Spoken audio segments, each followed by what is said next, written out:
Hello, everyone, and welcome. You're watching Eagle News America. I'm Philip Toledo coming to you from Atlanta, Georgia. Thank you so much for joining us this evening. Tonight, we have reports from several of our correspondents from across the U.S. They're standing by with the headlines, so let's say hello. E.J. Gonzalez in Alexandria, Virginia. Virginia moves into phase 2, and governor addresses plans on the next academic school year. Aaron Abin in Gaithersburg, Maryland. Caution. Testing recommended to protesters in Maryland. Abigail Dumlau in Rochester, New York. New York City enters phase 1 of reopening. Lovely Anderson in Houston, Texas. George Floyd funeral in Houston, Texas. Julianne Simbulan in Lancaster, California. LA County Department of Health advises protesters to self-quarantine for 14 days. Angel Membrere in Sacramento reports about California Governor Gavin Newsom signing an executive order to increase availability of medical devices in response to COVID-19. And Rachel Ann Martin in South San Francisco reports about a local youth leading a Black Lives Matter protest in South San Francisco. And finally, Alfred Asinas in Honolulu reports about a community leader in Hawaii encouraging more Filipino participation in the 2020 census. Plus, we will learn how to make biko, or sweet sticky rice. But first, an overview of how the world looks now. According to the Coronavirus Resource Center of Johns Hopkins University in Medicine, as of 4 p.m. Eastern Time today, Tuesday, June 9, 2020, the number of cases of COVID-19 reported worldwide is now more than 7,100,000. This includes close to 2 million in the U.S. and more than 98,000 in Canada. Sadly, this virus has claimed more than 408,000 lives worldwide. This includes more than 1,100,000 deaths in the United States and close to 8,000 in Canada. Our coverage begins now. Carissa F. Etienne, the director of the Pan American Health Organization, expresses concern over the arrival of winter and hurricanes affecting the response to COVID-19 in the Americas. Let's take a look. In South America, our response to the pandemic will be impacted by the arrival of winter, while hurricane season will complicate our efforts in North and Central America, and especially in the Caribbean. Meanwhile, streets are busy in Caracas as Venezuela goes back under quarantine after easing the lockdown for 5 days as part of a plan that alternates 5 working days by 10 days of confinement in an attempt to stop the pandemic. Juan Luis Esperandio, a resident of Caracas, says, although things seem to be returning to normal, safety is still a priority. Bueno, veo que hay desenvolvimiento más o menos normal, hay tiendas abiertas, aparentemente no pasa nada, pero de todas formas uno tiene que estar alerta, asegurarse, cubrirse. However, Miguel Salgado, a street vendor, says 5 days of work a week is not enough. Coño, no es una buena medida, pero verga, duramos casi 90 días sin trabajar y todavía no he visto foco aquí del virus ni nada de eso, ¿entiendes? Pero debería de prolongar más el tiempo, ¿entiendes? Por ejemplo... Marilyn Pacheco, also a street vendor, says these work days mean much to her family. Siempre trato de venir esos días, así no haya no haya venta, a ver si puedo hacer algo, pues, porque ¿qué voy a hacer? En mi casa no puedo producir nada y yo tengo una niña pequeña, imagínate. Now, when we come back, we will start our reports with our correspondents across the U.S. Stay with us. This is Eagle News.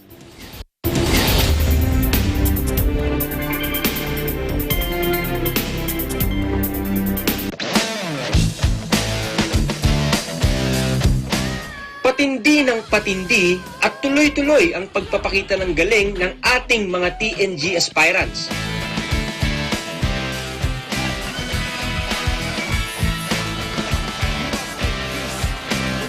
Abangan ang kanilang performances sa pinakamalaking talent competition sa buong bansa, Tagisan ng Galing.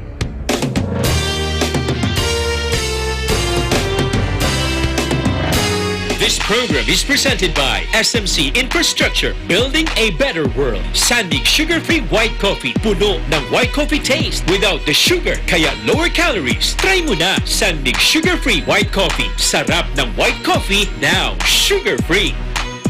Vet-approved Nutrichunks, the only premium dog food with active boost for optimum energy and prebiotics that help strengthen immunity. Just like Catherine Bernardo, gawing listo ganado ang fur babies niyo. Listo ganado sa Nutrichunks. Magnolia Chicken Templados, delicious, ready to cook and freshly marinated daily. Pure Foods Lunch and Meat, pure sarap for every family. Star Chunky Cheese Corned Beef, ang cheesy ng corned beef mo. Walang duda, kids can tell na #1 ang Pure Foods Tender Juicy. Ang tender, ang juicy, ang sarap. Co-presented by Cooper, expert in air conditioning and electromechanical.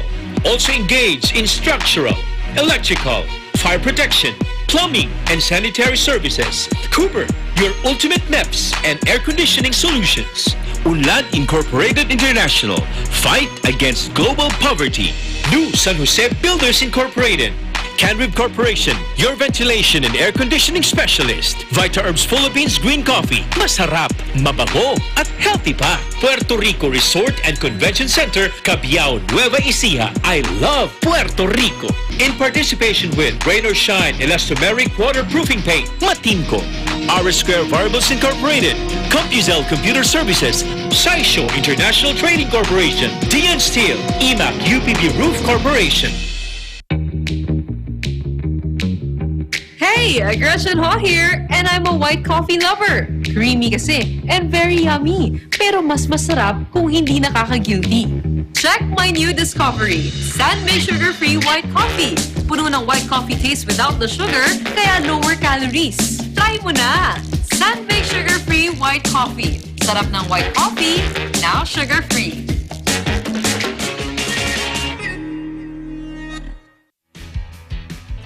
The successful development of TPLEX, or Tarlac Pangasinan La Union Expressway in 2009, a 4-lane toll road that extends from Tarlac City to Rosario La Union with an additional approved extension of 56 kilometers all the way to San Juan La Union. This is expected to reduce travel time to Baguio and other provinces in northern Luzon. Realizing the vision of creating a better world for Filipinos fueled the team's focus. Listo at ganado ang baby ko sa vet-approved Nutrichunks with active boost and prebiotics na pampalisto. Made with real meat, with essential nutrients to help them grow healthy and happy. Listo, ganado sa Nutrichunks. Ikaw lang ang star ng buhay ko. Para sa akin, perfect ka. Ibang klase ang sarap ng corned beef mo. Ang cheesy ng corned beef mo. Pag Star Chunky Cheese Corned Beef, sarap ng corned beef, inangat pa ng real cheese cubes. Kaya perfect ang sarap. Star Chunky Cheese Corned Beef.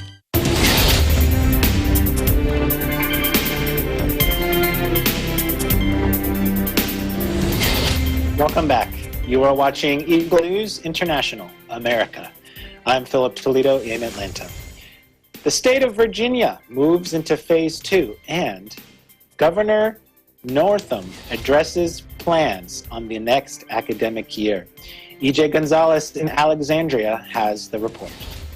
EJ? Thanks, Philip. Virginia Governor Ralph Northam held a briefing to address the latest updates regarding COVID-19 in the Commonwealth. The governor highlighted a lot of bright spots, which included a downward trend of new confirmed cases over the last 14 days. According to the Virginia Department of Health, there was just one new confirmed case for the state yesterday. The governor also mentioned that the hospitals are well equipped when it comes to PPE or personal protective equipment, and the state continues to increase the testing capacity. With a positive outlook of the state's condition regarding COVID-19, most of Virginia entered Phase 2 over the weekend. Northern Virginia and Richmond remained in Phase 1, but because their metrics also reflect a positive trend, the governor is allowing them to enter Phase 2 starting Friday, June 12. Phase 2 highlights a number of reopenings which include indoor dining for restaurants and beverage establishments at 50% capacity, indoor fitness centers at 30% capacity, social gatherings up to 50 persons, some recreation and entertainment establishments such as zoos, museums, and performing arts venues that don't have shared equipment can also open, but with restrictions. Swimming pools for indoor and outdoor exercise, and swimming or diving instructions. With many reopenings, current guidelines for religious services, non-essential retail, and personal grooming services will for the most part remain the same in Phase 2. Governor Northam also addressed the plans for reopening the public school systems for pre-K to 12th grade for summer school and the next academic school year. Northam said, quote, "Closing our schools was a necessary step to mitigate the spread of COVID-19 and protect the health and safety of staff, students, and our communities. Resuming in-person instruction is a high priority, but we must do so in a safe, responsible, and equitable manner that minimizes the risk of exposure to the virus and meets the needs of the Virginia students who have been disproportionately impacted by lost classroom time."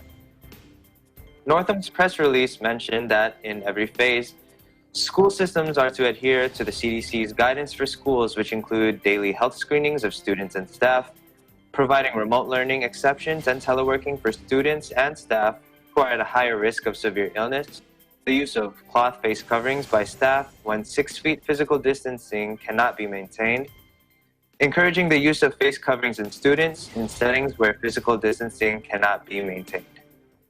It's unclear if things will get back to the way things were before the start of this pandemic, but for Virginia, they continue to move forward, make adjustments, and prepare for the new normal. In Alexandria, Virginia, EJ Gonzalez, Eagle News. We live in interesting times. Back to you, Philip. Thank you, EJ, so much for that report. Now, as you know, the governor is making plans for education to reopen here. What are you hearing from students, if you know any? Do they want to go back to the classroom right away, or do they want to do this online thing for a little while longer? Well, actually, so they don't get the same amount of classroom time, even though they switch to an online learning.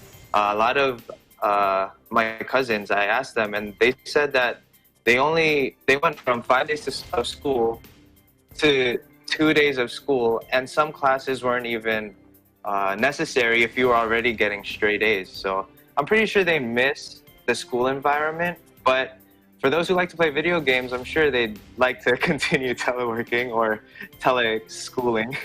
Right, I'm sure that there might be a few of those that are subscribing to that view. Now, the changing gears here a little bit back to what you were mentioning about Virginia moving into Phase 2, and it's weeks now before the official start of summer.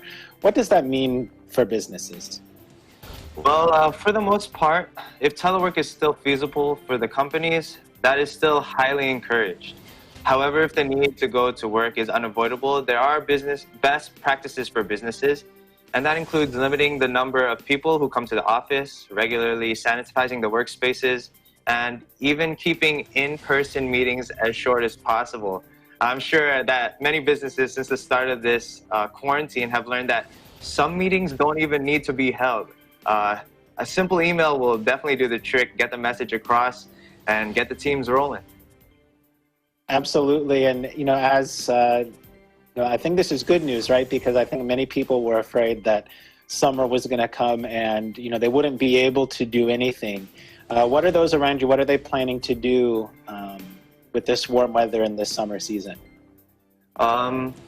For us, we just started going out, for a run, my wife and I. So we definitely look forward to that, getting as much exercise as possible, especially now that the weather is cooperating much better here in Virginia. Absolutely. Well, thank you so much for your report, EJ. You take care. Thank you, Philip. Now, as pandemic restrictions ease in Maryland state, caution and testing are recommended to protesters. Aaron Aubin in Gaithersburg has the details. Aaron? Thank you, Philip. Today marks the 12th day since the beginning of Maryland protests on racial injustice and the death of George Floyd at the hands of police officers. Floyd, a black man, was seen on video crying, "I can't breathe," as police officer Derek Chauvin knelt on Floyd's neck. Amidst the following and ongoing protests and demonstrations, officials recommend caution as the state eases into the path of recovery from COVID-19. Yesterday, the Anne Arundel County Department of Health issued a statement that emphasized the need for protesters to get tested for COVID-19, whether they are symptomatic or not. The many protests going around not only the state, but the entire country often involve people shouting and chanting in close proximity, increasing the possibility of disease propagation. County Health Officer Dr. Nilesh Kalyanaraman warned that, quote, "Everyone at a crowded gathering is at risk of getting COVID-19. Apprehensions concerning the spread of disease during the protests are also shared by officials from nearby Montgomery County.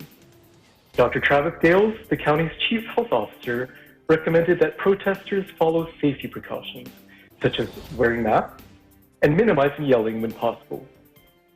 Gales expressed concern about the possible effects of the protests on minority communities, as, and I quote, "COVID-19 cases are disproportionately in many of the communities that are protesting." As of today, although minorities make up less than 45% of the Maryland population, they comprise over 68% of the 58,404 current COVID-19 cases. This disparity in the effect of COVID-19 based on race and ethnicity might be exacerbated by these protests. These worries are compounded with the recent announcement from the World Health Organization that rescinded the previous statement that asymptomatic transmission of COVID-19 is very rare. Despite these concerns, Dr. Gales notes that, quote, "There's a reason why people are protesting. There's a reason why they're gathering, making it clear that protesting at this time isn't discouraged." Given the CDC statements that COVID-19 incubation can take up to 14 days, only time will tell the effects of the protests on COVID-19. From Gaithersburg, Maryland, Aaron Aubin, Eagle News. We live in interesting times. Back to you, Philip. Thank you, Aaron. You mentioned that during protests, shouting and chanting in close proximity are often involved that increase the risk of spreading COVID-19. I'm just curious, what are some alternative ways of participating in protests with lesser risks of getting infected or spreading this virus? So, Phil, I'm not exactly a pundit, but for those wishing to participate but not willing to risk more exposure to the virus, donation to organizations and spreading awareness via social media are some ways to protest from home. For those that still want to protest on the streets, just as the health officials have recommended, we should follow all caution, especially using face masks, since that reduces the spread of droplets that may carry COVID-19. And instead of shouting and yelling, we could also use signs to deliver our messages.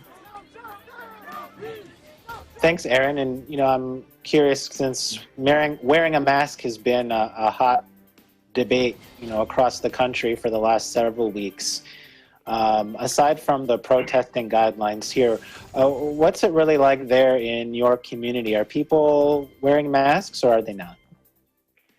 Generally speaking, for the Montgomery County, at least, for protests that occurred in places like Germantown, a lot of people were seen wearing masks, but there were still people that weren't following guidelines. I don't have any exact numbers, but again, you should just remind all those protesting to continue wearing face masks. Even if it might feel restricting to us, it never hurts to help reduce the spread of COVID-19. Absolutely. Thank you so much, Aaron. You take care. New York State enters phase 1 of reopening. New York City. Eagle News correspondent Abigail Dumlau reports. Hi, Philip. Governor Andrew M. Cuomo rode the 7th train to Grand Central Station as New York City began phase 1 reopening yesterday and is expected to enter phase 2 in July. Other regions of New York are in phase 2 of reopening. New York State now has more than 800 COVID-19 testing sites. Yesterday, almost 50,000 COVID-19 tests were done and only 683 came back positive.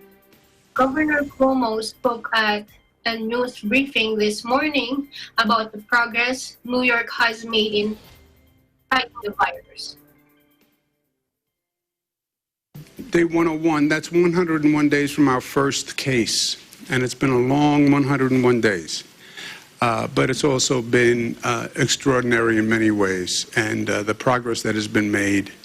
If you had told me 100 days ago that we would be reopening, I would say that would be the best scenario.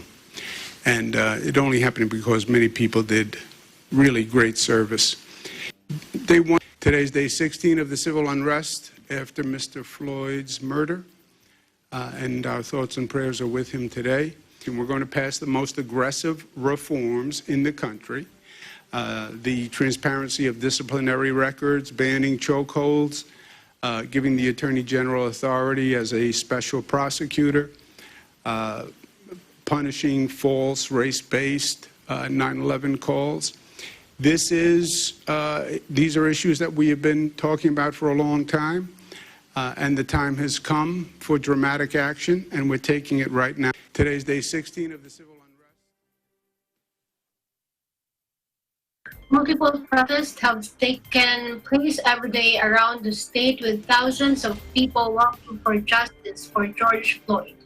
Mayor de Blasio announced new police reforms to strengthen the trust between New Yorkers and officers. The state will shift funding from the NYPD to youth and social services for communities of color and establish a community ambassadors program within the NYPD. In Rochester, New York, Abigail Dumlao, Eagle News. We live in interesting times. Back to you, Philip. Thanks, Abigail. Now, with all of the protests that are happening there, are there concerns about a second wave of the virus in New York City? Philip, while the numbers are improving and the curve has flattened, Governor Cuomo is still warning New Yorkers to be cautious, wear a mask and get tested, especially the protesters. And even if people go back to work, subways and trains are being disinfected. People must wear masks when they're on Metro North. When you get on, people will give you a mask and sanitizer if you don't have one. Now, that brings up a good point, since public transportation there in the city is vital to, residents, tourists, business people alike getting around. Have you heard any feedback of what those preventative measures are actually like on the subway? Do people feel safe using public transit? Some people, even there's establishments are opening right now, and people are still afraid to go out, even they are allowed to. Absolutely. I'm sure it will take some time. Thank you so much for your report, Abigail. Stay safe. Thank you, sir. Bye. Now we'll turn our attention to the city of Houston, where George Floyd's funeral was held today. We have Lovely Anderson with the details. Lovely? Thank you, Philip. This weekend in Houston, the Houston Mayor, Sylvester Turner, encouraged cities across Texas and the nation to light up their city halls with crimson and gold, which represent Jack Yates High School, where George Floyd graduated. The mayor rallied other mayors across the country to join in solidarity regarding the issues raised by Floyd's death while he was in Minneapolis police custody. Many cities across the United States and in Texas, such as Austin, Dallas-Fort Worth, and the San Antonio area, also participated. Mayor Turner serves in a leadership role in both the U.S. Conference of Mayors and also the African American Mayors Association. Both organizations have prioritized police reform, community policing policies, and practices. Mayor Turner stated that this will pay tribute to George Floyd, demonstrate support for his family, and show a commitment by the nation's mayors to promote good policing and accountability. He announced plans to create the Mayor's Task Force on Policing Reform to review Houston Police Department's policies, practices, and procedure. Tuesday, June 9th, marks the final memorial for George Floyd, which began at the Fountain of Praise Church and concluded at the Houston Memorial Gardens in Pearland, Texas, where he was laid to rest. Many politicians, dignitaries paid their respects to the Floyd family. Mayor Turner announced during a speech that he will sign an executive order prohibiting police chokeholds and other reforms. He posted on Twitter Tuesday, "The city attorney is drafting an executive order that I will sign when I get back to the city hall, banning chokeholds and strangleholds. In this city, you must exhaust all alternatives before shooting." The city of Pearland also released a statement Monday night regarding the George Floyd funeral procession, reminding everyone that COVID-19 is still present in our community. Again, we don't know, depending on the number of attendees, if it may be change social distancing. However, they are encouraged to do so when possible. We ask the public's assistance in making this a peaceful process to urge patience to, through, and from the procession, and that we remember Mr. Floyd's family in our actions and on this day. Mayor Turner posted on Twitter today, "George Floyd took his last breath so we could breathe. What folks meant for evil, we honor for good." In Houston, Texas, I'm Lovely Anderson, Eagle News. We live in interesting times. Back to you, Philip. Thanks, Lovely. Now, how are communities in your area responding to this call for solidarity by mayors in your state? That's a great question, Philip. It's actually awe-inspiring to see all and the many different Texas cities and the city halls and landmarks showing support for the Floyd family and good policing. For example, the Houston City Hall and the NRG Stadium was lit in crimson and gold. In San Antonio, the landmarks like the Tower of Americas and the Convention Center were also lit. And here in my area in DFW, the entire Dallas skyline was lit with crimson and gold. I think it brings a feeling of unity and hope for a more positive future. Philip? No, absolutely. And I want to build upon that or shift gears a little bit because you were on the program a couple nights ago. Great interview, by the way. Thank you. And I wanted to ask you a little bit about your experience as, or in the travel industry working for an airline. And I noticed, you're mentioning that you live in DFW, but you're in Houston. Have you flown recently? And if you did, how did that feel? Yes, I did fly recently. The flying, just seeing how the airlines are taking everything seriously as far as the COVID-19 and also TSA. Everything is very much so organized. They are practicing the social distancing and also having all the different sanitizing station.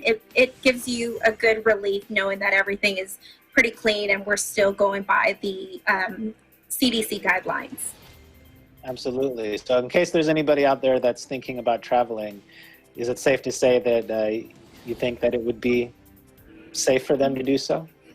Absolutely, Philip. I definitely encourage them to.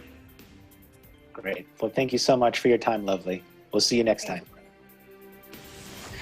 Now, when we come back, we'll have more updates from our correspondents across the United States.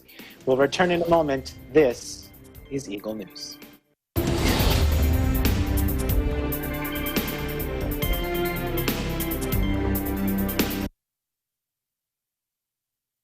COVID-19 is an infectious disease caused by a new coronavirus introduced to humans for the first time. It is spread from person to person, mainly through the droplets produced when an infected person speaks, coughs, or sneezes. These droplets can land in the mouths or noses of people who are nearby. These droplets are too heavy to travel far in the air. They only travel approximately 1 meter and quickly settle on surfaces. This is the reason person-to-person spread is happening mainly between close contacts. The exact time that the virus can survive on surfaces is not yet known.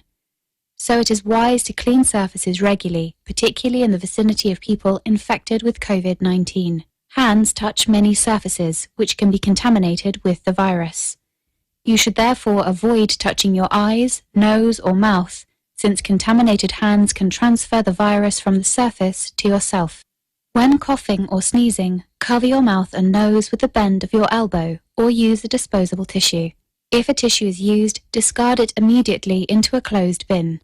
The most effective way to prevent the spread of the new coronavirus is to clean your hands frequently with an alcohol-based hand rub or soap and water. This will eliminate the virus if it is on your hands. Stay healthy and prevent the spread of COVID-19.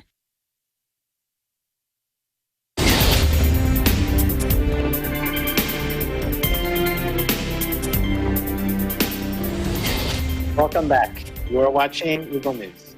I'm Philip Toledo in Atlanta. The Los Angeles County Department of Health advises protesters to self-quarantine for 14 days. Julianne Simbulan in Lancaster has the story. Julianne? Thank you, Philip.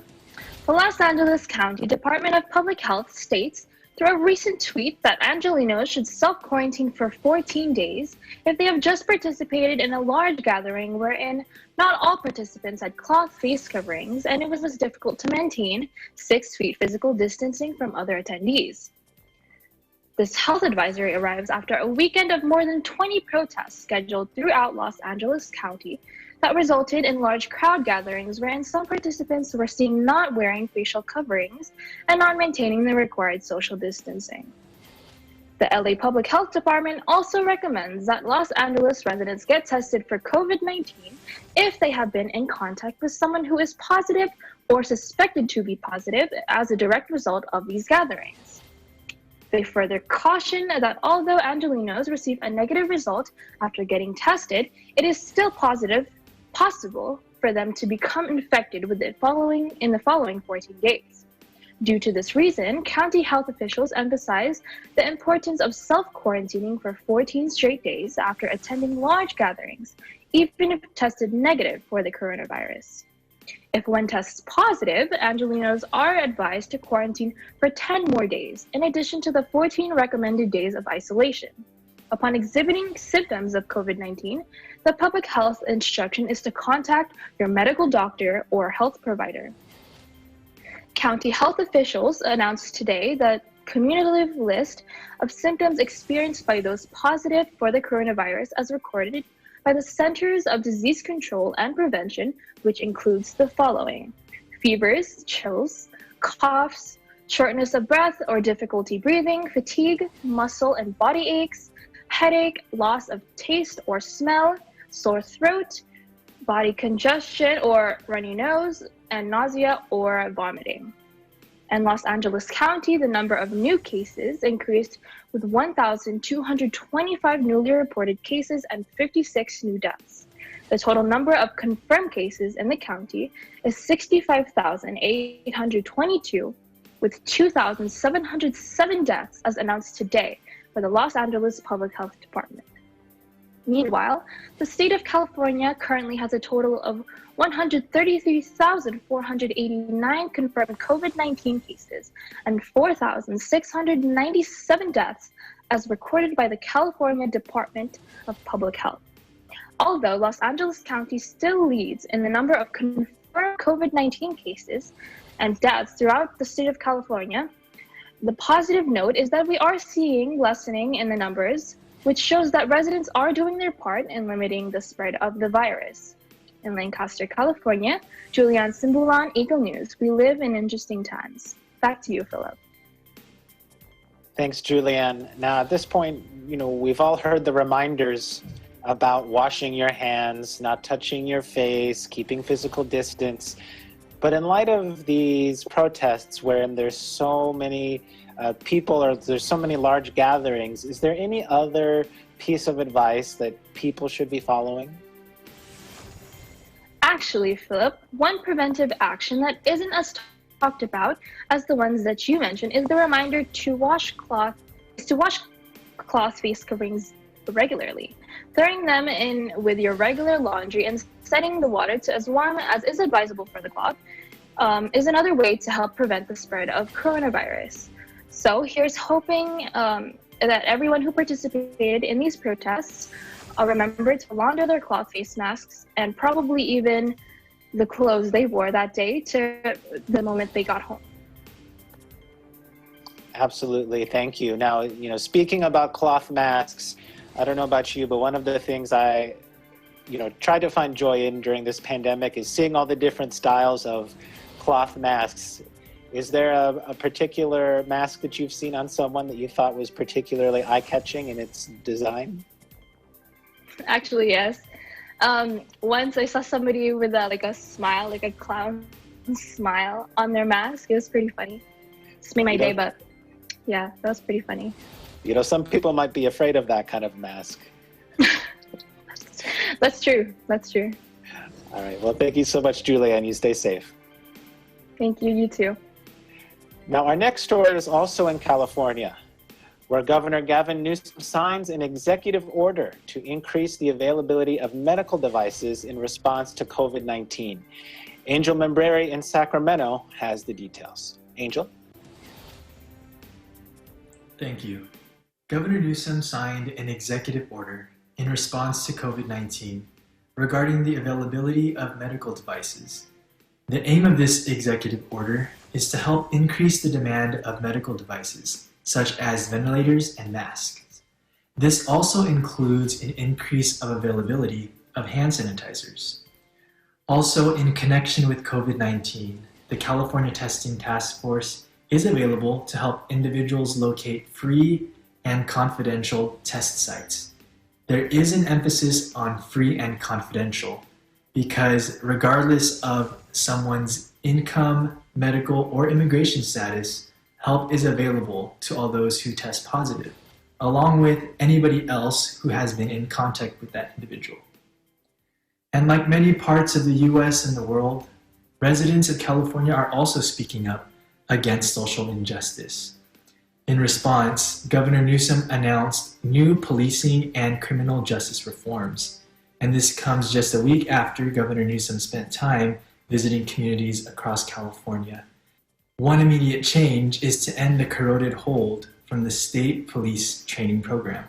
During the press conference, he stated that we have a unique and special responsibility here in California to meet this historic moment head on.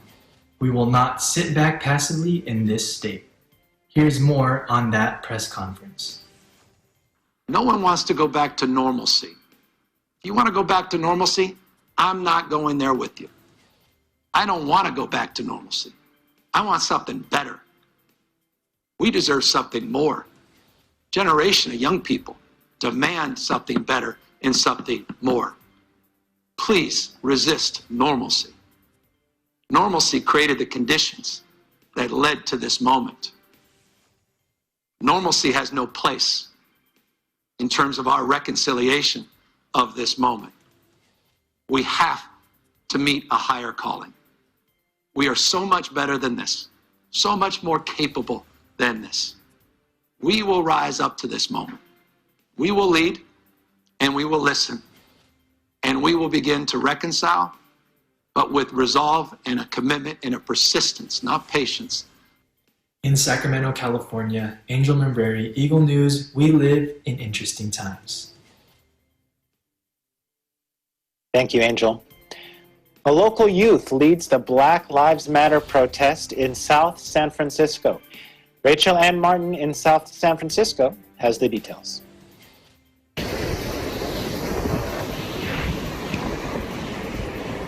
A protest march took place today here in South San Francisco, rallying under the banner Rise in Power. The protest march started right here in front of City Hall.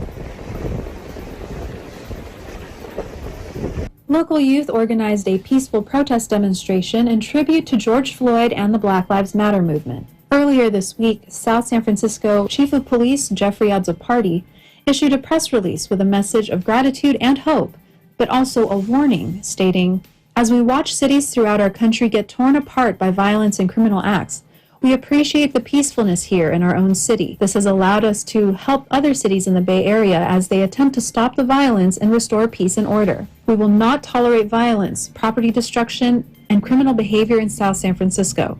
We are fully committed to protecting our citizens, property, and businesses from those who harm our community. Demonstrators assembled first in front of City Hall. They marched peacefully through the downtown area, making their way to the South City Municipal Building. Their chants called for reform and racial justice, addressing nationwide and alleged local issues past and present. However, one protest speaker took the stand in an attempt to bridge the community and local law enforcement. You know, it's not us versus them, it's not us versus the cops. Everybody is here together, everybody is here to show their support. I believe that though the cops may have had a questionable past, if they're willing to be here for the right things, if they're willing to take a knee with us, support us in this cause, that should be recognized. During this week, other youth-led protests were held in San Francisco's Mission District and San Mateo County. Demonstrations are expected to continue across the Bay Area, with city officials working hard to preserve the peace. From San Francisco, California, I'm Rachel Ann Martin, Eagle News. We live in interesting times. Thanks, Rachel Ann. A community leader in Hawaii encourages more Filipino participation in the 2020 census. Hawaii Bureau Chief Alfred Asinas has the report. Alfred? My name is Benet Misalucha, and I'm the chair of the Filipino Complete Count Committee. Eagle News had the privilege to interview Benet Misalucha, who described what the 2020 census is all about. So the census is mandated by the U.S. Constitution. It's once every 10 years, and it tries to count every living person in the country. So that way, if we know how many people are in the community, it determines a lot of things from redistricting, because, you know, people move around. So in the mainland particularly, they determine the number of representatives, like congressional representatives, from the census. There's also $600+ billion worth of federal funds, and they allocate that depending on the census tracts. Because obviously those communities that have larger populations need to be allocated greater resources. And so Benet and other community volunteers established the Filipino Complete Count Committee. So it was organized back late last year, because when you look historically at the Filipino census or the response rates, we have traditionally and historically been on the lower end of the spectrum. And this is a sad statement, because the census is very important. Our people, for a number of reasons, are not self-responding. And as you know, self-response is actually the ideal way to do the census, is because then you don't need to send people to the respective homes in order to check and double check and verify information. Especially in this time of COVID, it is quite critical that our people self-respond. And so we started with a handful of people, and now it's grown to 50 community leaders representing various community organizations. Everyone from, you know, the Women Association to teachers. We have people in various parts of the economic spectrum. Benet also indicated that this civic duty can also help a community build its own credibility. I want to bring up a point about, and I speak of this not in a political, you know, Democrat versus Republican type of approach. I'm talking about making sure that the Filipinos represent, okay? Because when they see the numbers, accurate numbers, that really sends a message that we have the substantive numbers to make a difference in the community. So we keep saying we're, you know, one of the fastest growing communities in the country. But how do you verify that if you don't have the numbers to prove it? So the census is actually a way to make sure that what we say actually can be validated by the numbers and the data. And how has the current COVID-19 pandemic affected their efforts? Original census deadline was July 30th. It's now been extended to October 30th.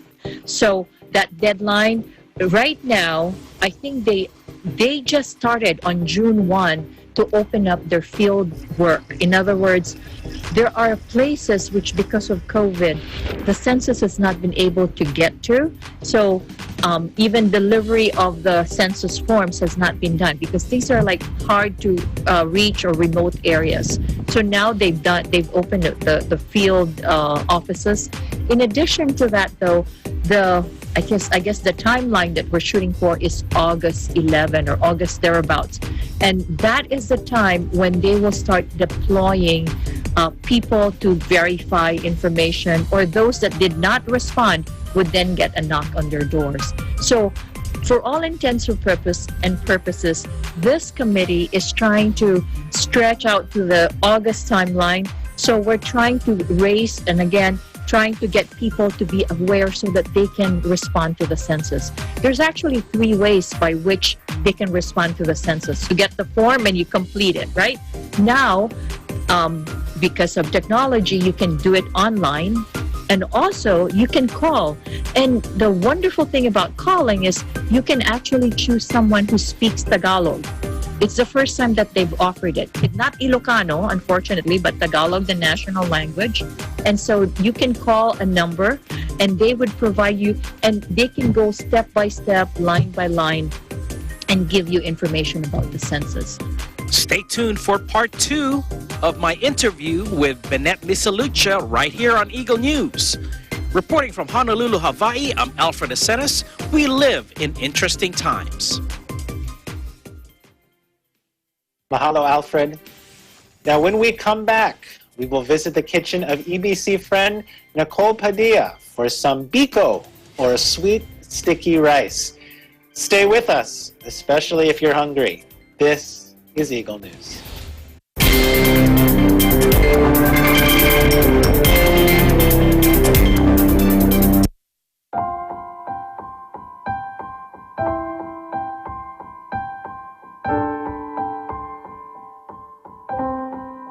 Mga kababayan, naharap na naman po tayo sa mabigat na pagsubok na ito. Ito yung COVID-19. I hope everyone's okay. I hope everyone's safe. Nandito po kami para hikayatin pa po kayo na maging matibay. Mas maging matatag po tayo, and just stay positive po sa lahat po ng nangyayari ngayon. Mga mahal kong kababayan, lampasan po natin, pagtagumpayan po natin ang pagsubok na ito. Stay strong sa panahon po na to. Huwag tayong mawawalan ng pag-asa. At inihikayat din po namin kayo na sana makinig po tayo sa ating gobyerno. Sumunod muna tayo sa gobyerno dahil yun yung pinakamainam na paraan para hindi na lumagana pa yung virus. Let's all stay at home.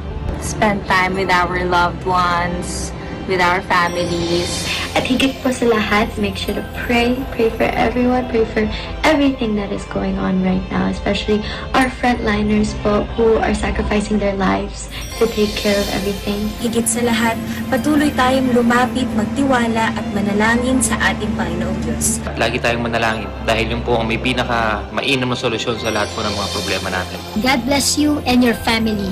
Please stay strong and keep our faith. Tuloy po ang laban.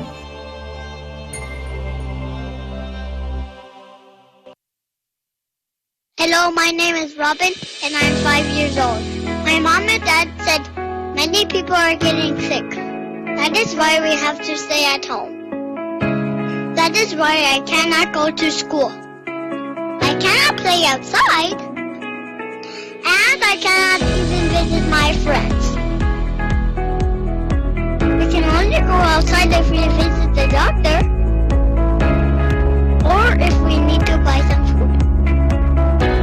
And when we get home, we have to wash our hands. While I'm at home, I do my homework, clean up my toys, help cooking our food, and help my parents with their can all play together again. Bye!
Welcome back. You are watching Eagle News. I am Philip Toledo in Atlanta. EBC friend Nicole Adeline Padilla invites us to her kitchen in Baton Rouge, Louisiana for some sweet sticky rice recipe, or otherwise known as Biko. Let's take a look. Hello from Baton Rouge, Louisiana. I'm Nicole Adeline Padilla, and today we will be making a favorite Filipino dessert called Biko, or sweet sticky rice. Let's begin. Biko is a Filipino rice cake made from sticky rice, coconut milk, and brown sugar. It is often eaten as dessert or mid-afternoon snack. For this recipe, you will need banana leaves, coconut cream, butter, sticky rice, brown sugar, and condensed milk. Now that we have all our ingredients, let's make some rice. Add 3 cups of sticky rice to your pan and rinse it several times until the water is somewhat clear. Here I am using the rice finger trick to measure a 1-to-1 ratio for the rice and water. We will then bring our rice to our stovetop, cook it at the highest setting, and make sure to cover it so that our rice can cook. Stir the rice occasionally to prevent it from sticking and burning, and then once it starts to boil, bring your stovetop to the lowest setting. While our rice is cooking, we can open our cans and also measure out approximately 2 cups of brown sugar. On a separate pan, combine 3 cans of coconut cream, 2 cups of brown sugar, add banana leaves to impart a subtle sweet flavor and aroma to the mixture. And then approximately add a cup of condensed milk to the mixture. We will save the rest for our topping. Cook the coconut milk sugar mixture over medium heat until the texture becomes thick. Make sure to stir constantly to prevent our mixture from burning. Preheat your oven to 350 degrees. Coat our pan with butter, then cover it with our banana leaves. Add butter for some flavor. Once the mixture is ready, combine it with our rice.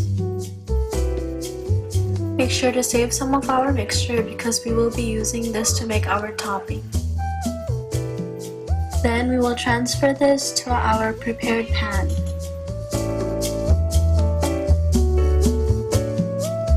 Then spread out and smooth our rice over the pan. Now we will make our topping.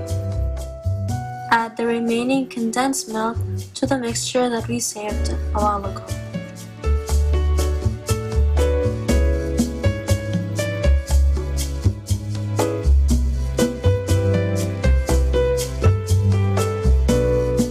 Then pour and spread our topping over the rice.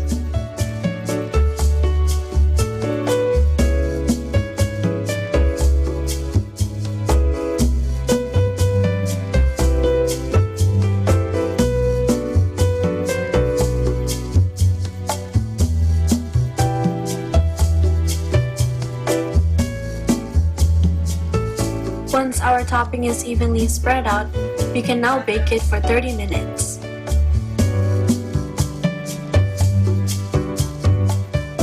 After 30 minutes, our homemade popular Filipino dessert is now ready. Allow it to cool slightly before digging in. And there you have it, a traditional, delicious rice cake dessert.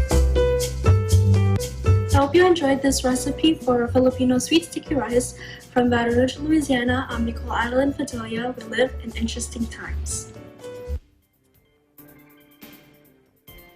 You know, I've been a bit skeptical thinking of rice as a dessert, but I think now I'm going to have to try it. That looks like it would be really good with coffee or tea. So thanks, Nicole.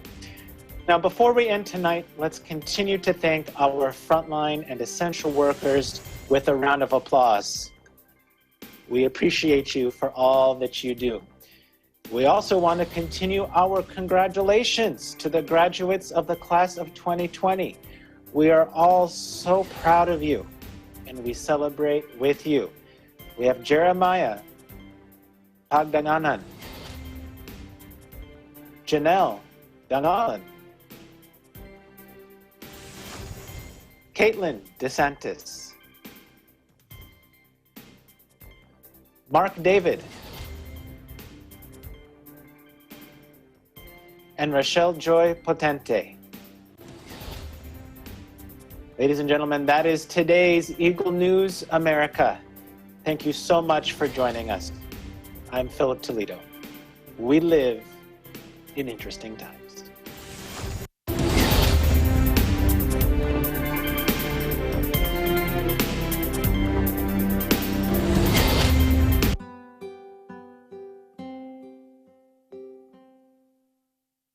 Batid ko po at